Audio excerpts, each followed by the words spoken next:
तो हाँ जी, आपका नाम जतिन है। आपकी कुंडली बनी है कर्क लगन की, राशि आपकी है मकर। और आपने जो सवाल मुझे लिख के भेजे हैं कि आपका जो काम काज है वो बिल्कुल बंद हो चुका है, कर्जा बढ़ चुका है और ऐसी दिक्कतें आपको क्यों आ रही हैं, क्या किया जाए, क्या उपाय करने हैं और आगे फ्यूचर कैसा होगा, कुंडली कैसी है, कौन से ग्रह अच्छे हैं, कौन से बुरे हैं, तो पूरा आपको मैं विस्तार में समझाऊंगा। सबसे पहले तो आप ये समझो कि जो कुंडली होती है इसमें 12 ग्रह होते हैं। 12 ग्रह पहले समझ लो, वो मैं लिख देता हूँ। ये है आपकी कुंडली में पहला ग्रह है, ये है दूसरा ग्रह, तीसरा ग्रह है, चौथा ग्रह, पाँचवा, ये छठा ग्रह है, सातवां, आठवां, नौवां, 10वां, 11वां और ये लास्ट वाला 12वां ग्रह। अब ये जो 12 ग्रह मैंने लिखे हैं, इन ग्रहों से आपके जीवन के बारे में कुछ ना कुछ पता किया जाएगा। जैसे कि इस पहले ग्रह से हम पता करेंगे आपका जो शरीर है वो कैसा होगा, हेल्थ कैसी होगी, स्वभाव, रंग रूप कैसा। दूसरे घर से आपका धन जोड़ना देखेंगे। तीसरा घर छोटे भाई बहन।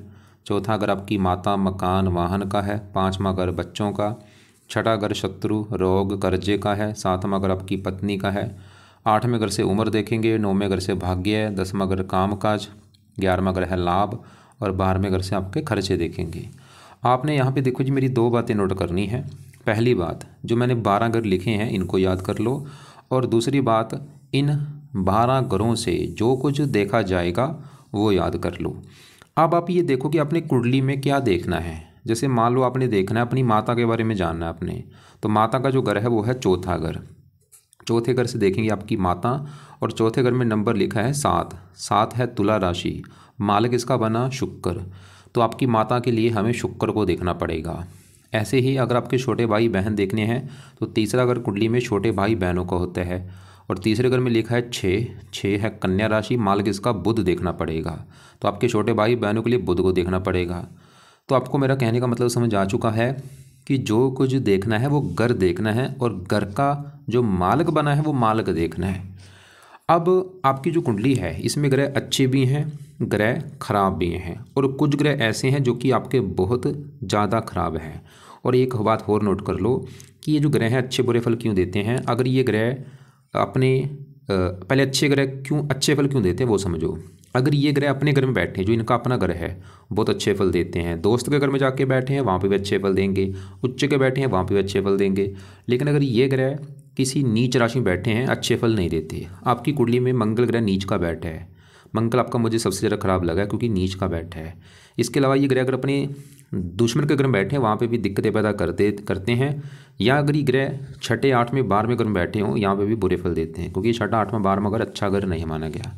और ये ग्रह जो हैं ये अपना ज़्यादा असर देते हैं जब इनकी दशा चलती है। दशा में पूरी तरह से ये एक्टिवेट हो जाते हैं। तो अब सवाल कि आपके ऊपर इन ग्रहों में से दशा है किसकी। तो दशा देखो जी, पहले होती है 2 प्रकार की, पहले वो समझो। एक होती है महादशा, एक अंतरदशा। जो महादशा होती है ये तो होती है काफ़ी बड़ी और ये चली हुई है आपके ऊपर राहु ग्रह की। और ये चली आपके ऊपर 2007 में चली हुई है। ख़त्म अभी 11वां महीना 25 में हो जाएगी, इसी साल में हो जाएगी। पिछले देखो कितने 17 साल हो चुके हैं चली को। तो इसका मतलब ये है कि इन ग्रहों में से आपके जीवन के ऊपर सबसे बड़ा अभी जो असर है वो है इस राहु ग्रह का। कितना असर है राहु का आपके ऊपर? असर है 80%। आपकी अगर 100 में से 80% लाइफ को देखा जाए तो 80% आपके साथ जो कुछ हो रहा है राहु की वजह से हो रहा है। जो भी आप खा रहे हैं, पी रहे हैं, काम कर रहे हैं, कारण राहु है। और बाकी बचा असर होता है जिसकी होती है अंतरदशा, वो चली हुई है मंगल की। ये 11वां महीना 24 से चली है, पिछले अभी 2-3 महीने हुए हैं। और ये 11वां महीना 25 में ख़त्म होगी इसी साल में। तो हमने क्या देखा कि आपके ऊपर बड़ा असर राहु का है, दूसरा असर है मंगल का और एक तीसरा भी आपके ऊपर असर है वो है शनि की साढ़े का। ये चली हुई है ढाई पिछले 7.5 साल हो चुके हैं आपके ऊपर साढ़े भी चल रही है। और साढ़े 7.5 साल की होती है। अभी ख़त्म कब होगी? अभी अगले महीने में आपकी ख़त्म होने वाली है, मार्च 25 में। 27-28 मार्च को ये ख़त्म हो जाएगी। मतलब 1 महीने के बाद आपकी साढ़े भाई ख़त्म होने वाली है। पिछले 7.5 साल हो चुके हैं चली को। पहले मैं साढ़े की अगर बात करूँ, साढ़े क्या होती है। साढ़े को देखो जी अच्छा नहीं माना गया। इसमें ये जब भी आती है लाइफ में दिक्कतें ज़रूर आती हैं, दिक्कतें, परेशानियाँ, रुकावटें। तो पिछले क्योंकि 7.5 साल हो चुके हैं, अगर आपके मतलब जीवन में पिछले कुछ सालों से दिक्कतें आ रही, वो कारण एक आप साढ़े भी समझ लो।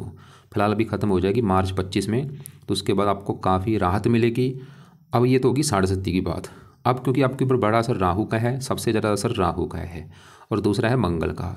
तो पहले मैं आपके मंगल की बात करूँ, क्योंकि मंगल आपका मुझे कुंडली में सबसे ज़्यादा खराब लगा है। ये तीसरा 11 महीना 24 से चली है, पिछले 2-3 महीने हो चुके हैं दशा चली को, और अभी ये पूरा साल चलेगी। और आप चाहे नोट कर भी लेना कि पिछले 2-3 महीने से आपको दिक्कतें ज़्यादा आ रही होंगी। तो मंगल को विस्तार में जानते हैं क्यों खराब है।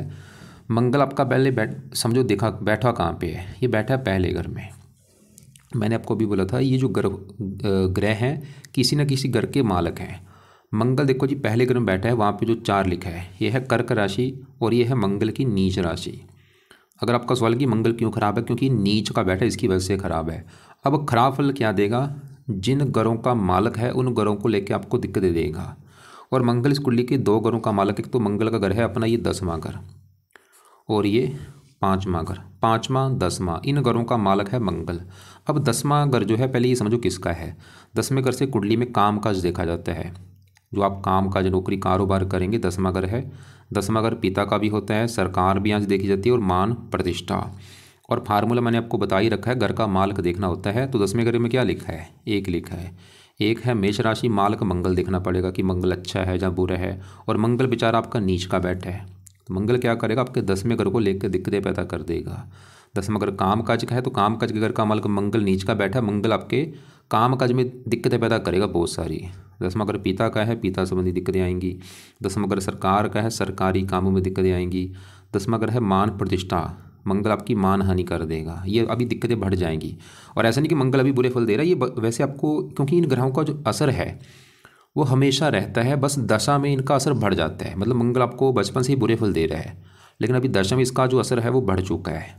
मतलब इसकी अभी दशा में इसके आपके काम काज में दिक्कतें ज़्यादा पैदा करेगा। दिक्कतें तो पहले से भी आ रही हैं, अगर आपके मतलब पहले से दिक्कतें आ रही हैं, वो कारण मंगल है, बस अभी दिक्कतें बढ़ चुकी हैं। काम काज में दिक्कतें आना, पिता सरकार मान हानि करना। और मंगल इस कुंडली में इस 5वें घर का भी मालक है। 5वां घर है संतान का घर, पढ़ाई और बुद्धि। और 5वें घर में 8 लिखा है मालक मंगल, तो मंगल आपकी संतान को भी लिख के दिक्कतें देगा, कोई ना कोई संतान का बीमार होना या संतान से मनमुटाव होना, पढ़ाई में दिक्कतें आना, बुद्धि भ्रमित करना। और मंगल कहाँ बैठा है, पहले घर में। पहला घर आपका है शरीर, हेल्थ, स्वभाव, रंग रूप, पर्सनैलिटी, सर्व मस्तक, इन चीज़ों को भी खराब कर देगा। मतलब अभी मंगल की दशा में आपकी हेल्थ भी खराब हो जाएगी बहुत ज़्यादा। आपको रक्तचाप होना, ब्लड प्रेशर होना, एक्सीडेंट में चोट लगना, और कई बार ऑपरेशन का योग भी बना सकता है। तो मंगल का सही होना भाई आपके लिए बहुत ज़रूरी है। डबल मंगल दोष है, विवाह में दिक्कतें आना, पत्नी से मनमुटाव होना या विवाह में देरी होना, इसका सही होना बहुत ज़रूरी है। भाई का कारक, हज़ारों चीज़ें, मतलब मंगल अगर सही कर ले, जो बुरे फल मैंने बोले हैं ये नहीं मिलेंगे आपको। आपका काम काज चलेगा। तो आपका अगर काम काज में अगर आपके पास सवाल है कि मुझे काम काज में दिक्कत क्यों आ रही है, मैं कारण बोलूँगा मंगल है भाई, इसको सही करो। तो अभी मंगल के उपाय क्या हैं वो लिख लो। और अभी जब तक ये दशा इसमें भाई कोई काम धंधा नया शुरू मत करना, कहीं पे पैसे इन्वेस्ट मत करना, कोई बिजनेस शुरू मत करना, क्योंकि आपका काम का ठप हो जाएगा, चलेगा नहीं। तो पहला जो उपाय है मंगल के लिए, आप मंगल कवच का पाठ पढ़ा करो, या इसको पढ़ना है या सुनना है। दूसरा है मंगल स्रोत का पाठ। तो ये 2 पाठ हैं, दोनों पाठ अगर तो पढ़ने आते हैं इनको पढ़ लिया करो, नहीं आते इनको ऑडियो लगा के सुनना है। कब, सुबह के टाइम, रात को नहीं भाई। सुबह मैंने बोला तो सुबह करना है, और इनको आप चाहे 2-2 3-3 बार पढ़ सकते हैं, आपकी मर्जी है। मान लो आपने एक बार पढ़ लिया है, दोबारा फिर पढ़ लो, फिर पढ़ लो, या सुन लिया करो, 2-2 3-3 बार इसको सुन लिया करो। तीसरा उपाय बहुत ज़रूरी है, वो है मंगल का दान करो। दान क्या करेगा, इसको शांत कर देगा, पावर इसकी कम कर देगा। तो दान आप जब तक ये दशा है, दान कोशिश कर लो, रोजाना कर दिया करो। रोजाना टाइम नहीं लगता, मंगलवार को जरूर करो दान। और ये दान की वीडियो आपको मैं भेज दूंगा, वो देख लेना। लाल रंग का दान कुछ भी कर सकते हो, जैसे लाल कपड़ा, लाल कुछ भी, लाल रंग का दान वो मंगल का दान होता है। वैसे आप वो वीडियो देख लेना, आपको मैं भेज दूंगा। चौथा उपाय जो है, मंगल क्या है, एक देवता है, इसका दिन होता है मंगलवार। तो आप हो सके तो मंगलवार का व्रत रखो, व्रत की कथा करो, आरती करो। अब व्रत में क्या करना है, जिस दिन आप मान लो जिस दिन मंगलवार होगा, सुबह उठ के नहा धो के प्रार्थना करना कि हे मंगल देवता जी, आज दिन है मंगलवार, आज आपका मैं व्रत रखूँगा ताकि आपका बुरा फल मुझे ना मिले, मेरा काम धंधा चले। व्रत में आपने भाई दिन में कुछ नहीं खाना, रात को ही भोजन करना है। रात के समय आप एक टाइम भोजन कर लेना, और भोजन में, रात के भोजन में भी नमक का सेवन नहीं करना, खटियाई नहीं खानी। और दिन में वैसे आप फल फ्रूट खा सकते हैं, पानी पी सकते हैं, और व्रत की जो कथा है वो सुन लेना, आरती कर लेना। लेकिन अगर आपको लगता है कि मैंने कभी व्रत नहीं रखा, वो आपकी मर्जी, चाहे रहने देना। रख लोगे अच्छी बात है, नहीं रखना कोई बात नहीं। लाल कपड़े बिल्कुल बंद कर दो या कम यूज़ करो। पाँचवा उपाय है, मंगल के देवता हैं हनुमान जी। जितनी हो सकता है हनुमान जी की पूजा उपासना करनी शुरू कर दो। अब हनुमान जी की पूजा उपासना में क्या करना है, हनुमान जी के मंदिर जाना शुरू कर दो। हनुमान जी के जो पाठ हैं वो सुबह शाम पढ़ने शुरू कर दो। जैसे सुबह हनुमान चालीसा, संकट मोचन हो गया, बजरंग बाण हो गया, ऐसे पाठ सुबह शाम पढ़ो। या हनुमान जी का जो मंत्र है ओम हण हनुमते नमः, वो करना शुरू कर दो, वो आपकी मर्जी है। तो ये 4-5 उपाय आपने करने हैं। दोबारा रिपीट कर दूँ, मंगल कवच स्रोत के पाठ पढ़ने हैं या सुनने हैं सुबह के टाइम, दान करना है, व्रत करता वो आपकी मर्जी है, हनुमान जी की पूजा प्रार्थना जरूर करना, कुछ भी कर सकते हो, चाहे मंत्र कर लो चाहे पाठ पढ़ लो। तो ये तो हो गई भाई मंगल के पाठ पूजा की बात है, क्योंकि आपके ऊपर है बड़ी दशा राहु की। अब राहु की बात करते हैं। राहु देखो जी, पहले समझो राहु क्या है। ये जो ग्रह होते हैं इनमें से कुछ ग्रह हैं देवता कैटेगरी में आते हैं, कुछ दानव कैटेगरी में आते हैं, और राहु एक दानव ग्रह है। और राहु को अच्छा ग्रह नहीं माना गया कुंडली में, ये पापी ग्रह है, क्रूर ग्रह है। और जब भी राहु की दशा आती है ये बंदे की लाइफ में हजारों दिक्कतें पैदा कर देता है। और राहु देखो जी, आप चाहे सर्च कर भी लेना कि राहु 12 घरों में बैठ के सबसे ज़्यादा अगर खराब फल देता है 8वें घर में बैठ के देता है। 8वां घर या 12वां घर, इन घरों में राहु सबसे ज़्यादा खराब फल देता है, खासकर 8वें घर में। और आपके लिए बुरी बात क्या है कि आपका राहु 8वें घर में बैठा है भाई, देखो। लेकिन चलो यहाँ पे एक अच्छी बात है कि शनि घर में बैठा है, मित्र की राशि है, लेकिन है तो 8वां घर। 8वां घर जो है, इस घर से आयु, मृत्यु कष्ट, लंबी बीमारी, दुर्घटना, गुप्त रोग, गुप्त विद्या, गरीबी, रुकावटें, ऐसी खराब चीज़ें देखते हैं। तो 8वें घर में बैठ के राहु जो बुरे फल देता है, 8वें घर में बैठ के राहु एक तो बीमार बंदे को कर देता है। मतलब आपको राहु हेल्थ को लेकर दिक्कतें पैदा करेगा, आपको हेल्थ संबंधी दिक्कतें आती हैं, खासकर पेट का रोग होना, गुद्दे का रोग होना, या कोई और कब्ज का रोग होना। 8वें घर में बैठ के सामाजिक कष्ट भी देता है, आर्थिक कष्ट भी देता है, दुश्मन परेशान करते हैं, शत्रु परेशान। और इसकी क्योंकि दृष्टियाँ भी हैं, 5वीं पड़ेगी 12वें घर के ऊपर, खर्चे बढ़ाएगा, दूसरे घर को देखेगा शत्रु राशि, धन की हानि होना, चौथे घर को मकान वाहन संबंधी दिक्कतें आना। और इसकी जो दशा होती है 18 साल की होती है। राहु की देखो जी 18 साल की दशा एक जैसी नहीं होती। ऐसा नहीं कि 18 साल आपको पेट का रोग देता ही रहेगा या बुरे फल देता ही रहेगा। 18 साल कई बार क्या होता है, राहु जब आता है उस समय अच्छे फल देता है, जहाँ आते वक्त बुरे फल देता है, जहाँ बीच में अच्छा हो जाता है, या जाते वक्त बुरे फल दे के जाता है। हो सकता है आपको भी दिक्कतें आ रही हैं, राहु बुरे फल दे के जा रहा हो आपको। तो कुल मिला के है कि राहु के उपाय भी आपके लिए बहुत ज़रूरी हैं जब तक है ये दशा। तो राहु के उपाय भाई करो। तो राहु के उपाय में से आप इसके सबसे पहले तो आप इसके मंत्र एक बार पूरे कर लो। इसके मंत्र जो है वो है 18,000। ऐसा करना, आप मंगल के भी मंत्र एक बार पूरे कर लेना। मंगल के भी जो मंत्र है वो 10,000 हैं, वो पूरे कर लेना। चाहे 10,000 कर लो, चाहे इसको 4 गुना ज़्यादा 40,000 आप कर सकते हैं, आपकी मर्जी है। और राहु के मंत्र 18,000 कर लो। ये 18,000 आपकी मर्जी है, 11 दिन में कर लो, 21 दिन में, 40 दिन में। आपने लिख रखा था आप 3 दिन में कर लेंगे, लेकिन देखो जी ज़्यादा बेस्ट है अगर आप 11, 21 या 40 दिन में करते हैं। तो संकल्प लेके शनिवार को शुरू करना है, रात के समय ये मंत्र पूरे कर लेना।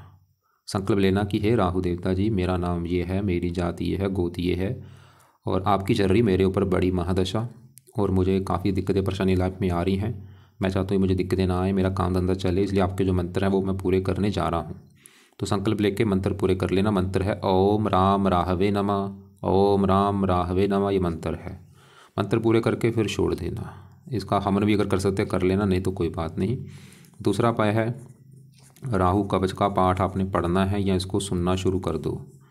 तीसरा है राहु स्रोत का पाठ। तो ये जो 2 पाठ है ये आपने पढ़ने हैं रात के समय या शाम के समय, सुबह मत पढ़ना। सुबह मंगल के जो पाठ बोले वो सुबह पढ़ लिया करो, राहु के पाठ रात को या शाम को पढ़ने हैं या सुनने हैं। तीसरा उपाय है, राहु का भी जितना हो सकता है दान करना शुरू कर दो भाई। और ये दान कोशिश करो रोजाना कर दिया करो, रोजाना टाइम नहीं लगता, हफ्ते में 3-4 दिन तो दान जरूर करो। और ये जब तक दशा है राहु की 25 तक, 11 महीना 25 तक ये दान आपने करना है। और चौथा उपाय है, राहु जो है कुछ देवी देवताओं के पाठ पूजा से प्रसन्न होता है, जिसमें से एक तो नंबर है शिव जी का, क्योंकि राहु खुद शिव जी का भक्त है। एक नंबर है हनुमान जी। हनुमान जी से भी राहु डरता है, उसके भी भक्तों को बुरे फल नहीं देता। या माता दुर्गा जी और या माता सरस्वती जी। तो ये जो 4 देवी देवता हैं, अगर आप चारों, चाहे आपकी मर्जी है, देखो जी चाहे चारों की पूजा उपासना कर लो या चारों में से 1-2 की पूजा उपासना जरूर करो। अब इनकी पूजा उपासना में करना क्या है, जैसे शिव जी की बात करूँ तो आप शिव जी का जो मंत्र है ओम नमः शिवाय, वो जाप कर सकते हो, चाहे घर पे बैठ के कर लो, चाहे शिव जी के मंदिर में जाके कर लो। सुबह के टाइम बैठ के ओम नमः शिवाय 10-20 मिनट कर सकते हो। ऐसे हनुमान जी का भी जो मंत्र है ओम हनुमते नमः वो कर सकते हो। और माता दुर्गा जी की आप कर ही रहे हो, आपने लिख रखे थे कि आप इसके जो पाठ पूजा पढ़ते हो वो ठीक आप कर रहे हो, अच्छी बात है। और मैं यहाँ पे फोर्स नहीं करूँगा कि शिव जी को भी कर लो, आपकी मर्ज़ी है, करना है कर लो। अगर आपको लगता है कि नहीं भाई मेरा तो माता दुर्गा में मन करता है मैं उसी की करूँगा, तो आप चाहे शिव जी का रहने दो, बाकी आपकी मर्ज़ी है। वैसे हनुमान जी का कर लेना, क्योंकि हनुमान जी मैंने मंगल के लिए भी बोला है आपको। तो ये राहु के पाए हैं, मंत्र पूरे कर लेना। दोनों पाठ पढ़ने हैं या सुनने हैं रात के समय जब तक दशा है। दान करो, जरूर करना है, दान कंपलसरी है। मंगल का भी दान जरूर करना है। और शिव जी वो आपकी मर्जी है आगे। तो ये तो हो गई भाई आपकी, हमने क्या देखा कि आपके ऊपर चल रही है बड़ी दशा राहु की, और ये अच्छी बात नहीं है, क्योंकि राहु एक दानव ग्रह है, इसकी दशा में दिक्कतें जरूर आती हैं, बिल्कुल कन्फर्म है। और मंगल वो तो आपका भाई राहु से भी कई गुना ज़्यादा खराब है, क्योंकि नीच का बैठा है। और आपने अगर प्रैक्टिकल करना है चाहे नोट कर भी लेना कि जब से दशा चली है बस आपको दिक्कतें आ रही होंगी मंगल की दशा से। और बाकी एक साढ़े भी चल रही थी आपकी, वो भी चलो अभी ख़त्म हो जाएगी। अब आपके एक बार मैं दूसरे ग्रह भी कवर कर लेता हूँ कि दूसरे ग्रह कुंडली में कैसे हैं। पहले यहाँ पे मैं शनि की बात करूँ तो शनि आपका बैठा है, शनि जो है ये बैठा है छठे घर में। सवाल कि शनि अच्छा है या बुरा है, रले मिले फल देगा, अच्छे फल भी बुरे फल भी, और ये अच्छे बुरे फल इसकी दशा में बढ़ जाएंगे। शनि देखो जी इस कुंडली में इस घर का मालक है सातवें घर का। सातवां घर पहले समझो किसका है, सातवें घर से आपकी देखी जाएगी पत्नी। पत्नी कैसी होगी भाई, सातवां घर देखेंगे, और आपको मैंने बता ही रखा है घर का मालक देख लो। तो सातवें घर में क्या लिखा है 10 मकर राशि, मालक देखना पड़ेगा शनि। और शनि यहाँ पे बैठा है छठे घर में, खराब घर है ये। और छठे घर में यहाँ पे बैठा भी गुरु के घर में है, शत्रु राशि में। तो शनि आपको जो बुरा फल देगा, क्योंकि सातवां घर पत्नी घर का मालक, मतलब पत्नी जाके बैठी है छठा घर। छठा घर किसका होता है, रोग शत्रु, मतलब पत्नी रोग।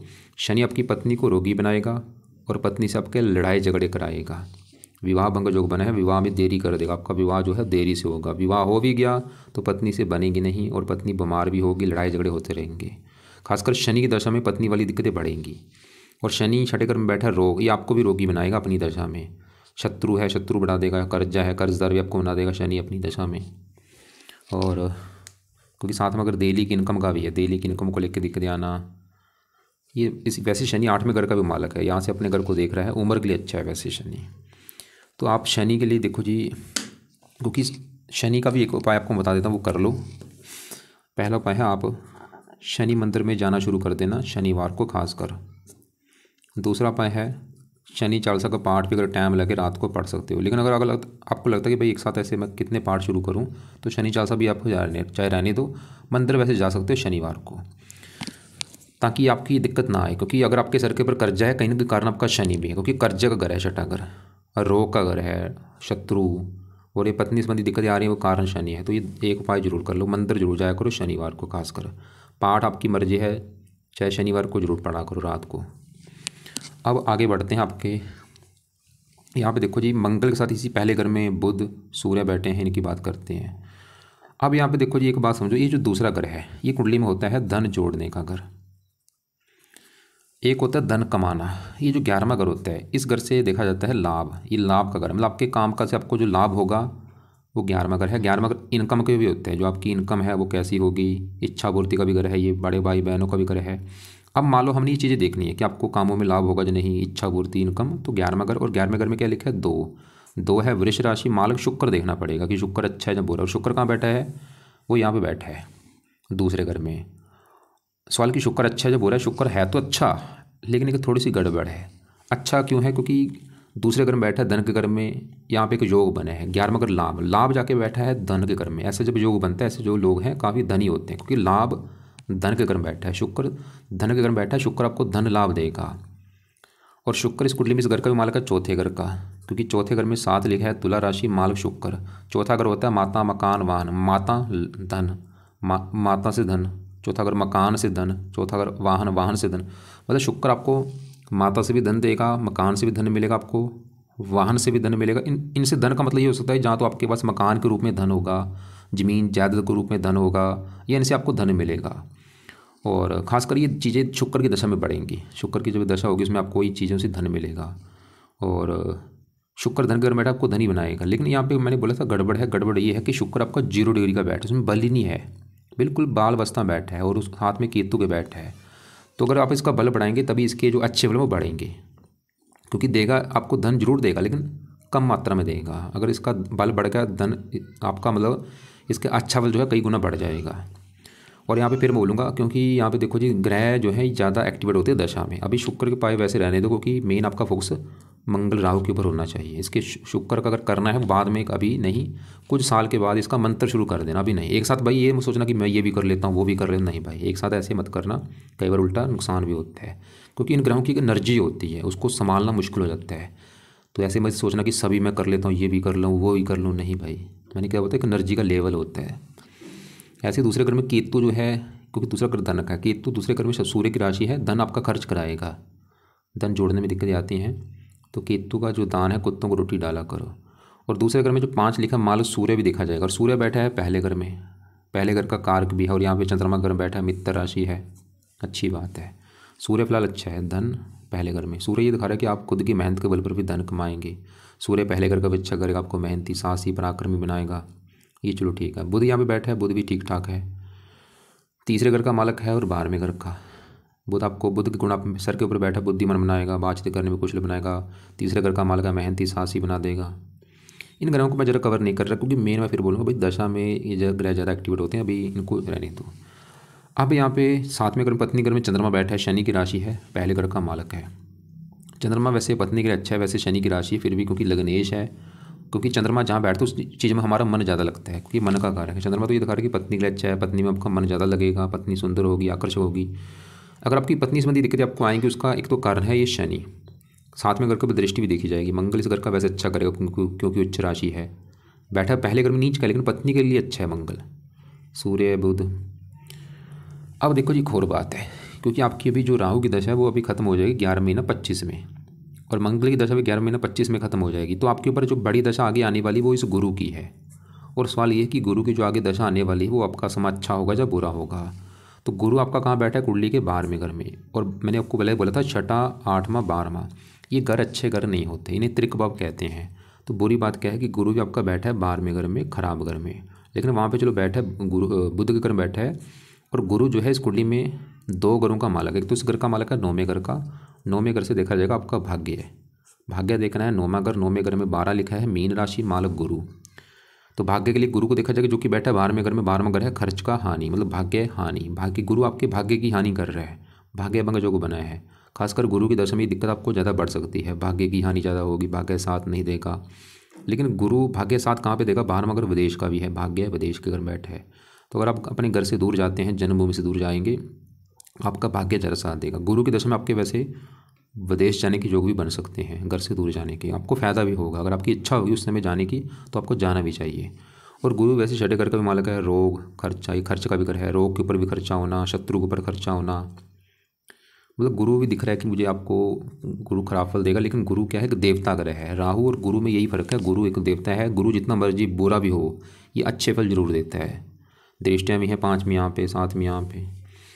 अब देखो जी, गुरु को तो आप अभी छोड़ दो, क्योंकि गुरु की दशा भी आने में 1 साल पड़ा है। तो गुरु की जब दशा आपकी चलेगी उस समय आपने गुरु के जो पाठ पूजा वो शुरू कर देना, ताकि वो दशा अच्छी जाए। उस समय आप गुरु कवच का पाठ, गुरु स्रोत का पाठ, और गुरु का व्रत रखना, कथा आरती करना, गुरु के मंत्र सिद्ध कर लेना, गुरु के देवता ब्रह्मा विष्णु जी की पूजा उपासना करनी है उस समय, अभी नहीं। तो कुल मिलाकर आपको समझ आ चुका होगा भाई मैंने आपको क्या समझाया है, कि अभी आपका जो मेन फोकस है वो है मंगल के ऊपर और राहु के ऊपर, क्योंकि इनका आपके ऊपर है ज़्यादा असर। इनके पाठ पूजा करो। इनके पाठ पूजा क्या है वो यहाँ पे मैंने लिख दिए हैं, ये राहु के पाए हैं, ये है मंगल के पाए। और अभी शनि का भी आपको मैंने बोला, शनि के मंत्र जा सकते हो या शनि चालीसा पढ़ सकते हो। और इसके अलावा सूर्य के पाए करने की जरूरत नहीं, वो ठीक ठाक है, बुध भी रहने दो। शुक्र का मंत्र बोला है वो बाद में चाहे शुरू कर देना, ओम शुम शुक्राय नमः, वो मंत्र करोगे उसकी पावर बढ़ जाएगी। तो अभी रहने दो, बाद में शुरू कर देना। केतु खाली कुत्तों को रोटी डाल सकते हो, और चंद्रमा के पाए रहने दो।